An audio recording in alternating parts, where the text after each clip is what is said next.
നമ്മളെല്ലാവരും ഒരിക്കലെങ്കിലും ആലോചിച്ചിട്ടുണ്ടാകും വൈദ്യുതി ലൈനുകളിൽ പക്ഷികൾ എത്ര സമാധാനമായാണ് ഇരിക്കുന്നതെന്ന്.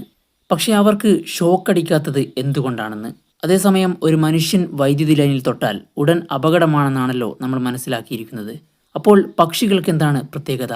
ഇതിന് പിന്നിൽ രസകരവും എന്നാൽ അറിഞ്ഞിരിക്കേണ്ടതുമായ ഒരു ശാസ്ത്ര സത്യമാണുള്ളത്. വൈദ്യുതി എപ്പോഴും ഉയർന്ന വോൾട്ടേജുള്ള സ്ഥലത്ത് നിന്ന് താഴ്ന്ന വോൾട്ടേജുള്ള സ്ഥലത്തേക്കാണ് സഞ്ചരിക്കാൻ ശ്രമിക്കുക. ഇത് മനസ്സിലാക്കാൻ ഒരു കെട്ടിടത്തിന്റെ മുകളിൽ സ്ഥാപിച്ചിരിക്കുന്ന ഒരു വാട്ടർ ടാങ്കിനെ നിങ്ങൾ സങ്കല്പിക്കുക. ഈ വാട്ടർ ടാങ്കിലുള്ള വെള്ളം വൈദ്യുതിയാണെന്നും സങ്കല്പിക്കുക. ടാങ്കിന്റെ അടിഭാഗത്തായി ഒരു ദ്വാരമിട്ടാൽ അതിലെ വെള്ളം പുറത്തേക്കൊഴുകും. അതായത് ഉയർന്ന വെള്ളമുള്ള ഒരു സ്ഥലത്ത് നിന്ന് വെള്ളമില്ലാത്ത മറ്റൊരു സ്ഥലത്തേക്ക് അത് ഒഴുകാൻ ശ്രമിക്കുന്നു. ഇതേപോലെയാണ് വൈദ്യുതിയുടെ കാര്യവും. ഉയർന്ന വോൾട്ടേജുള്ള സ്ഥലത്ത് നിന്ന് താഴ്ന്ന വോൾട്ടേജുള്ള സ്ഥലത്തേക്ക് അത് സഞ്ചരിക്കാൻ ശ്രമിക്കുന്നു. പക്ഷേ അതിന് സഞ്ചരിക്കാൻ പൂർണ്ണമായ ഒരു പാത ആവശ്യമാണ്. ഒരു പക്ഷി ഒരു വൈദ്യുതി ലൈനിന്റെ മുകളിലിരിക്കുമ്പോൾ അതിന്റെ രണ്ട് കാലുകളും ഒരേ വൈദ്യുതി കമ്പിയിലാണ് സ്പർശിക്കുന്നത്. അതിനാൽ ആ പക്ഷിയുടെ രണ്ട് കാലുകളുടെയും വോൾട്ടേജ് ഏകദേശം ഒരുപോലെയായിരിക്കും. അങ്ങനെ പക്ഷിയുടെ ശരീരത്തിലൂടെ വൈദ്യുതി ഒഴുകാൻ കാരണമായിട്ട് അവിടെ ഒന്നുമില്ല. വൈദ്യുതി ആ ലൈൻ കമ്പിയിലൂടെ തന്നെ മുന്നോട്ട് സഞ്ചരിച്ചു കൊണ്ടിരിക്കും. ലളിതമായി പറഞ്ഞാൽ ആ പക്ഷി വൈദ്യുതി ലൈനിന്റെ ഒരു ഭാഗം മാത്രമാണ്. ആ വൈദ്യുതി സഞ്ചരിക്കുന്ന പാതയായി ആ പക്ഷി മാറുന്നില്ല.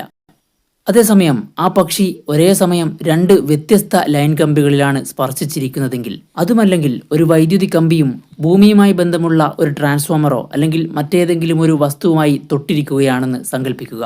അപ്പോൾ വൈദ്യുതിക്ക് പക്ഷിയുടെ ശരീരത്തിലൂടെ പോകാൻ ഒരു പാത ലഭിക്കും. ഇത് പക്ഷിക്ക് ഷോക്കേൽക്കാനും അതിന്റെ മരണത്തിനും കാരണമാകാം.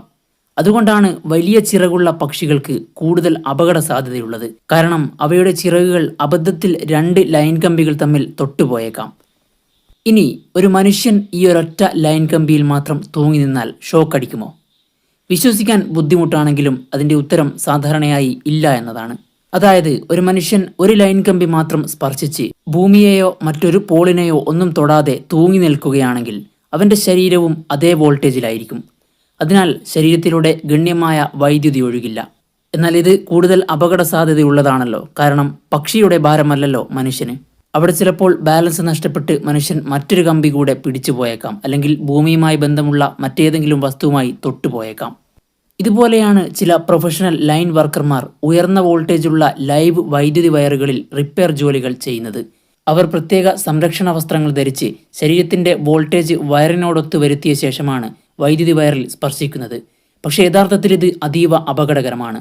ഒരു ചെറിയ പിഴവ് പോലും വൈദ്യുതിക്ക് ശരീരത്തിലൂടെ പോകാനുള്ള പാത സൃഷ്ടിക്കും.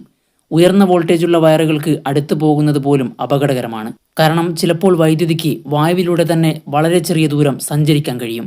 ഇതിനെ ഇലക്ട്രിക് ആർക്കിംഗ് എന്നാണ് പറയുന്നത്. അതേസമയം ഭൂമിയിൽ നിൽക്കുന്ന ഒരാൾ ഒരു ലൈവ് വയർ തൊട്ടാൽ വൈദ്യുതിക്ക് പൂർണ്ണ പാത ലഭിക്കും.